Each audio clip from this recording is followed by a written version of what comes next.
Assalamualaikum dan selamat pagi semua. Macam mana hari ni? Semua sihat? Alhamdulillah. Kalau semua okey, semua sihat, kita hari ni akan masuk kepada topik yang seterusnya, iaitu berkaitan dengan sistem kehakiman. Jadi, sebelum kita mulakan topik kita pada hari ini, cikgu nak seorang wakil untuk bacakan doa sebelum kita mulakan pembelajaran.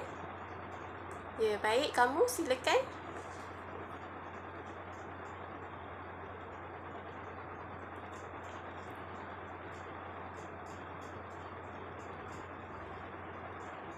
Terima kasih sebab wakilkan kelas bacakan doa.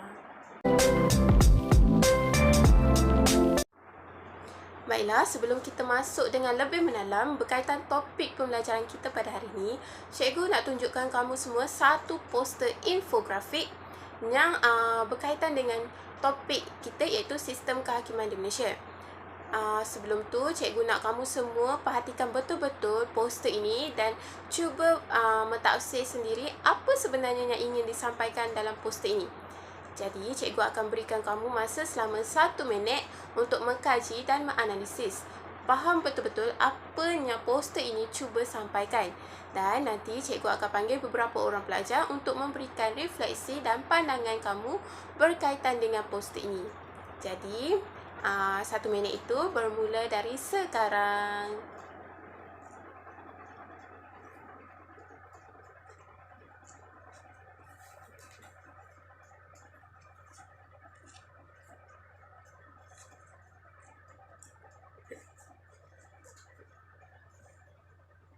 Baiklah, 1 minit telah pun berakhir. Jadi, ada siapa-siapa yang volunteer untuk bagi tahu pandangan dan pendapat dia berkaitan dengan poster infografik ni?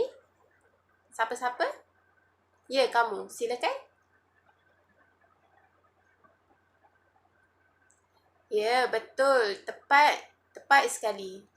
Lagi, selain pandangan kawan kamu ni, ada lagi siapa-siapa yang nak tambah? Ya, kamu. Silakan. Ya, tepat. Kedua-dua kawan kamu ni tepat. Jawapannya tepat. Jadi, hari ni kita akan belajar berkaitan dengan sistem kehakiman di Malaysia. Jadi, cikgu akan jelaskan kepada kamu berkaitan dengan apa yang ada dalam sistem kehakiman di Malaysia. Baiklah, sebelum kita masuk dengan lebih lanjut berkaitan dengan tajuk kita pada hari ini, cikgu nak tanya kamu boleh nampak tak slide yang cikgu paparkan? Boleh? Kalau boleh, okey, kita akan masuk yang pertama, iaitu berkaitan dengan hasil pembelajaran. Hasil pembelajaran ini cikgu harap di hujung sesi pengajaran ini kamu semua dapat menyenaraikan sekurang-kurangnya 3 daripada 5 susunan mahkamah dalam badan kehakiman. Yang kedua, menerangkan sekurang-kurangnya 3 daripada 5 fungsi badan kehakiman di Malaysia. Dan yang terakhir adalah mengenal pasti kuasa yang di-Pertuan Agong berdasarkan bidang kuasa baginda dalam badan kehakiman.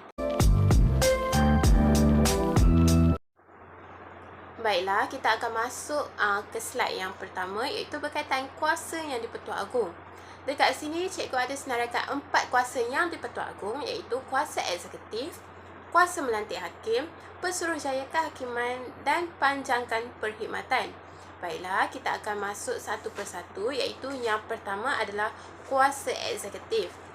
Yang di-Pertuan Agong ini merupakan pemegang kuasa eksekutif badan kehakiman, selain daripada badan perundangan dan badan eksekutif. Seperti yang kamu semua sedia maklum, yang di-Pertuan Agong ini merupakan individu yang berada tingkat paling tinggi dalam susunan sistem pemerintahan negara. Jadi, kebanyakan kuasa yang penting akan dipertanggungjawabkan kepada yang di-Pertuan Agong. Yang kedua adalah kuasa melantik hakim. Yang di-Pertuan Agong mempunyai kuasa untuk melantik ketua dan hakim-hakim di semua mahkamah atasan dan mahkamah session. Untuk pelantikan hakim di mahkamah atasan, yang di-Pertuan Agong akan mendapat nasihat Perdana Menteri selepas berunding dengan Majlis Raja-Raja. Manakala untuk pandangan Ketua Hakim Negara juga amat diperlukan untuk melantik hakim-hakim besar di sebuah mahkamah. Dan perundingan juga perlu dibuat dengan Ketua Menteri Sabah dan Sarawak untuk memilih hakim di Mahkamah Tinggi Sabah dan Sarawak. Baiklah, yang ketiga adalah Pesuruhjaya Kehakiman. Yang di-Pertuan Agong ini mempunyai kuasa untuk melantik Pesuruhjaya Kehakiman, tapi atas nasihat Ketua Hakim Negara. Dan yang terakhir adalah panjangkan perkhidmatan. Yang di-Pertuan Agong ini juga boleh memanjangkan perkhidmatan seseorang hakim itu melebihi umur 65 tahun. Seperti kamu semua sedia maklum, umur untuk menjadi hakim ini adalah sekurang-kurangnya 65. Tapi dengan adanya kuasa yang di-Pertuan Agong ini, baginda boleh memanjangkan perkhidmatan hakim-hakim yang mempunyai skop yang positif dalam kerjanya. Jadi, itu sahaja keempat-empat kuasa yang di-Pertuan Agong. Jelas setakat ni? Kalau jelas, ulang balik 4 kuasa yang di-Pertuan Agong. Yang pertama, kuasa eksekutif. Yang kedua, kuasa melantik hakim. Yang ketiga, Pesuruhjaya Kehakiman. Dan yang terakhir, panjangkan perkhidmatan. Baiklah, seterusnya kita ke slide yang kedua, iaitu berkaitan dengan fungsi utama Badan Kehakiman. Dekat sini, cikgu ada senaraikan 5 fungsi utama Badan Kehakiman. Okey, kita akan masuk satu persatu. Yang pertama adalah memelihara hak asasi rakyat. Hak asasi ni untuk pengetahuan kamu merupakan hak yang ada dalam setiap individu. Sebagai contoh, hak untuk bersuara, hak sebagai pengguna, hak untuk berhimpun dan sebagainya. Jadi, Badan Kehakiman ini mereka mempunyai fungsi untuk memelihara hak asasi rakyat daripada pencerobohan. Maksud pencerobohan ni adalah pencerobohan daripada pihak-pihak tertentu terhadap rakyat. Okey, yang kedua adalah mentafsir perlembagaan dan undang-undang. Okey, Badan Kehakiman ini mereka berperanan untuk mentafsir perlembagaan ataupun mengesahkan undang-undang yang digubal. Selalunya fungsi ini akan dipertanggungjawabkan kepada pihak Mahkamah Persekutuan, kerana Mahkamah Persekutuan merupakan mahkamah yang berada di tingkat paling tinggi dalam hierarki mahkamah. Baiklah, yang ketiga adalah mengisytiharkan kesahan rang undang-undang. Okey, untuk perisytiharaan undang-undang ini, Badan Kehakiman mereka boleh mengesahkan atau tidak mengesahkan satu undang-undang dan tindakan kerajaan. Yang keempat adalah mentadbir keadilan secara adil dan saksama. Dan untuk mentadbir keadilan ini, Badan Kehakiman mereka boleh menjadi pentadbir keadilan dengan membicarakan kes-kes sivil dan jenayah yang berlaku di Malaysia, sama ada di ruangan udara ataupun di ruangan perairan. Dan yang terakhir kita dapat lihat adalah menyelesaikan pertikaian. Jadi Badan Kehakiman ni mereka akan menjadi orang tengah dalam menyelesaikan pertikaian antara individu dengan individu ataupun individu dengan pihak kerajaan.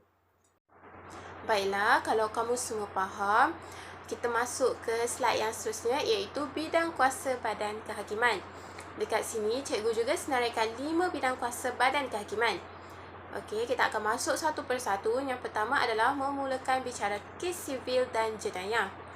Badan Kehakiman ini mereka berfungsi untuk memulakan bicara kes. Jadi, dekat badan-badan lain, contohnya badan perundangan ataupun badan eksekutif, mereka tidak mempunyai kuasa untuk memulakan bicara kes sivil atau jenayah. Yang kedua adalah menentukan kesahihan rang undang-undang yang digubal. Jadi, Badan Kehakiman ini mereka berperanan untuk mengesahkan atau tidak mengesahkan satu rang undang-undang yang telah digubal itu sebelum dikeluarkan kepada umum. Yang ketiga adalah mendengar rayuan yang dibawa dari mahkamah di bawahnya. Maksud di bawahnya ini adalah contoh macam seorang individu ni dia disabitkan kesalahan dan dibicarakan di mahkamah rayuan. Jadi untuk pendengaran rayuan ini hanya boleh dibuat di mahkamah rayuan, yang mana mahkamah yang yang individu tersebut akan membicarakan kes. Yang keempat adalah memutuskan suatu pertikaian rang undang-undang atau perlembagaan. Dekat sini, Badan Kehakiman ini mempunyai bidang kuasa untuk memutuskan suatu pertikaian rang undang-undang ataupun yang berkaitan dengan perlembagaan. Sebagai contoh, berkaitan undang-undang tubuh negeri. Dan yang terakhir adalah mengeluarkan writ, saman dan waran. Untuk bidang kuasa mengeluarkan perintah writ, saman dan waran ini oleh sebuah mahkamah perlulah bergantung kepada nilai tuntutan oleh seorang plaintiff. Maksudnya, untuk mengeluarkan saman ni, kita kena tengok dulu berapakah nilai tuntutan yang diambil oleh seorang plaintiff itu terhadap individu yang lain. Baiklah, seterusnya bidang kuasa dah selesai. Kita akan masuk kepada susunan hierarki mahkamah. Seperti yang kamu dapat lihat dalam paparan slide ini, cikgu telah menunjukkan satu gambar ajar piramid yang mana dekat dalam gambar ini terdapat dua bahagian, iaitu mahkamah atasan dan mahkamah rendah. Okey, kita akan tengok satu persatu. Dekat mahkamah atasan ini, kita ada mahkamah persekutuan, mahkamah rayuan dan mahkamah tinggi. Dan dalam mahkamah tinggi ini juga terdapat dua kategori, iaitu mahkamah tinggi Malaya dan mahkamah tinggi Sabah dan Sarawak. Untuk mahkamah rendah pula, kita dapat lihat terdapat dua mahkamah, iaitu mahkamah seksyen dan mahkamah magistrate. Jika dulu kita ada 3 mahkamah di bawah mahkamah rendah, iaitu yang paling bawah sekali iaitu mahkamah penghulu. Tapi mahkamah penghulu tu fungsinya tidak lagi digunakan pada waktu kini. Dan peranan dan fungsinya telah dinaikkan di mahkamah magistrate. Jadi mahkamah penghulu ni dah macam kurang ada dekat Malaysia. Dia ada tapi tak banyak, mungkin beberapa sahaja sebab kebanyakannya telah berubah ke mahkamah magistrate. Jadi kalau ada apa-apa isu berkaitan dengan mahkamah yang melibatkan pembicaraan di mahkamah penghulu, mereka akan pergi ke mahkamah magistrate untuk menyelesaikannya. Okey, kalau kamu nampak juga dekat piramid ni, sebelah piramid ni ada piramid kecil iaitu mahkamah khas. Mahkamah khas ni merupakan mahkamah untuk golongan tertentu sahaja. Sebagai contoh, mahkamah khas ni kita boleh lihat mahkamah khas raja-raja, mahkamah kanak-kanak, mahkamah tentera, mahkamah perusahaan dan mahkamah syariah. Golongan-golongan yang mempunyai mahkamah khas ni, mereka tidak boleh macam kes yang mereka bahawa ini tidak boleh dibawa ke mahkamah umum dan haruslah dibicarakan di mahkamah khas. Baiklah, untuk susunan hierarki mahkamah ni, cikgu hanya terangkan dengan secara umum saja sebab nanti untuk penerangannya lebih khusus, kita akan sambung pada minggu hadapan. Baiklah, itu sahaja penerangan daripada cikgu. Kita akan teruskan dengan aktiviti berkumpulan.